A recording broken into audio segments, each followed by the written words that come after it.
नमस्कार बच्चों। कक्षा 10वीं की समाजी विज्ञान में आप सभी का स्वागत है। इस वीडियो में हम यूनिट 3 के महत्वपूर्ण प्रश्नों की श्रृंखला में एक और नए प्रश्न का अध्ययन करने जा रहे हैं।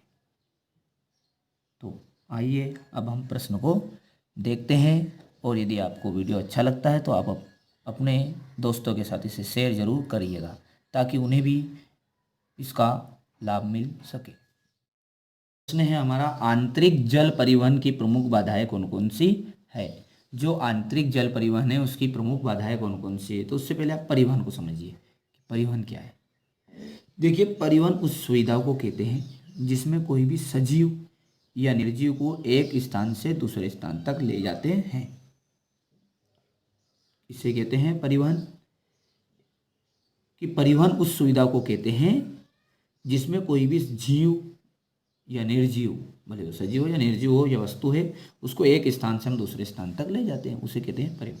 अब आंतरिक जल परिवहन क्या बन जाएगा कि जल के अंदर या जल के द्वारा जो भी सजीव या निर्जीव है, जो भी पहले क्या था, रेल मार्ग बहुत कम विकसित था, तो समुद्र के द्वारा, नदियों के द्वारा, बाहर से देश से माल जहाज इनके द्वारा आता था।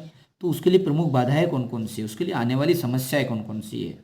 तो हमारा जो प्रश्न आता है एमपी बोर्ड में वो इतना आता है कि आंतरिक जल परिवहन की प्रमुख बाधाएं बताइए। अब इस मार्ग में कौन कौन सी बाधाएं आ रही है, अब आप स्वयं ही समझ गए होंगे कौन कौन सी बाधाएं आएगी। अब देखते हैं इसका, आइए अब इसका हम आंसर देखते हैं। आंतरिक जल परिवहन की प्रमुख बाधा है, सबसे पहले तो हमारे देश में क्या है, अधिकांश जो नदियां हैं वो मौसमी है। मौसमी मतलब मौसम के हिसाब से भराती है। कुछ नदियां तो शुष्क मौसम में बिल्कुल सूख जाती है। कुछ ऐसी नदियां भी हमारे देश में जो ठंड या गर्मी आते आते उनमें का पानी पूरा सूख जाता है, और कुछ में पानी बेचता है तो उनकी धार इतनी पतली हो जाती है कि उनमें हम नाव या स्टीमर नहीं चलाए जा सकते, उनमें नाव नहीं चलाई जा सकती। तो पहला पॉइंट आपका यही बनेगा। क्या बनेगा, देखिए कि देश की अधिकांश नदियां मौसमी होती है और कुछ नदियां तो शुष्क मौसम में बिल्कुल सूख जाती है, और जिन नदियों में जल बहता है उनकी धाराएं इतनी पतली होती है कि उनमें नाव या स्टीमर नहीं चलाए जा सकते हैं, और उसके लिए नाव चलाने के लिए थोड़ी पानी की तो आवश्यकता पड़ेगी, जल की। अब नदियों में पानी ही नहीं बचेगा, कम रहेगा, तो कैसे नाव चलेगी। तो ये सबसे प्रमुख समस्या है आंतरिक जल परिवहन की। तो दूसरी, अब जब वर्षा ऋतु आएगी तो जल की अधिकता होगी। अब जब जल की अधिकता होगी तो बाढ़ की स्थिति पैदा होगी, और बाढ़ आने के कारण नदियों में परिवहन का उपयोग नहीं किया जा सकता। क्या है दूसरा पॉइंट, चलिए अब आपका पॉइंट दूसरा है। क्या है पॉइंट दूसरा, कि यदि वर्षा ऋतु आई, यानी बरसात के मौसम में हमने देखा है कि जल की अधिकता होती है और उसके कारण नदियों में बाढ़ की संभावना आ जाती है।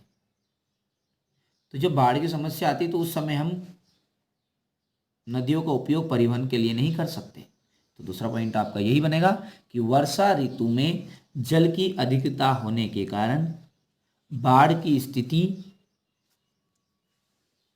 पैदा हो जाती है। जब बाढ़ की स्थिति होने के कारण नदियों का परिवहन के लिए उपयोग नहीं किया जा सकता। आप इसको ऐसा लिखना कि वर्षा ऋतु में जल की अधिकता होने के कारण बाढ़ की स्थिति पैदा हो जाती है।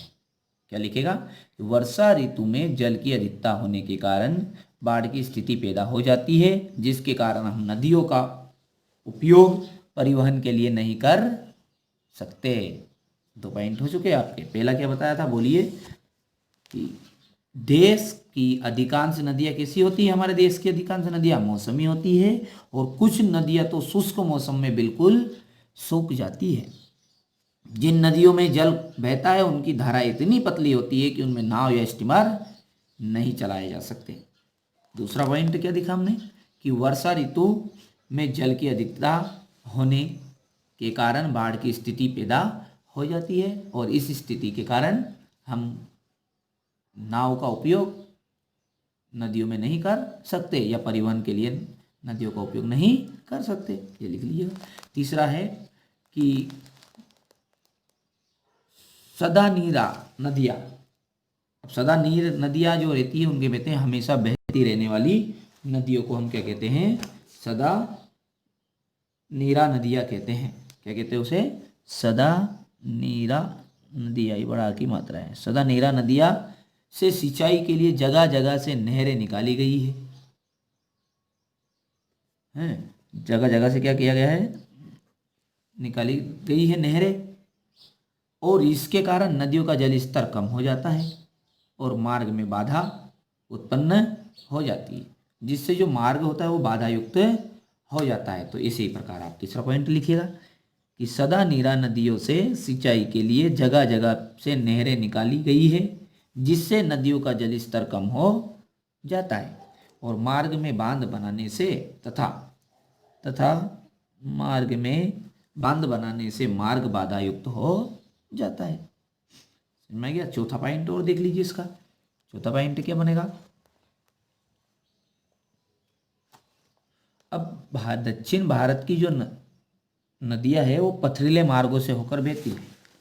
अब पथरीले मार्ग से होकर बहती तो वो प्रपात बनाती है। प्रपात का मतलब होता है ऊपर से नीचे पानी गिरता है, तो प्रपात बनाती है। तो जब ऊपर से नीचे पानी गिरेगा तो आप समझ रहे हैं कि वहाँ नाव या स्टीमर नहीं चलाए जा सकते। तो यही आपका चौथा पॉइंट है कि दक्षिण भारत की नदियाँ पथरीले भागों से या मार्गों से बहती हुई प्रपात बनाती है, इस कारण इसमें नाव नहीं चलाई जा सकते या नाव या स्टीमर नहीं चलाई जा सकते।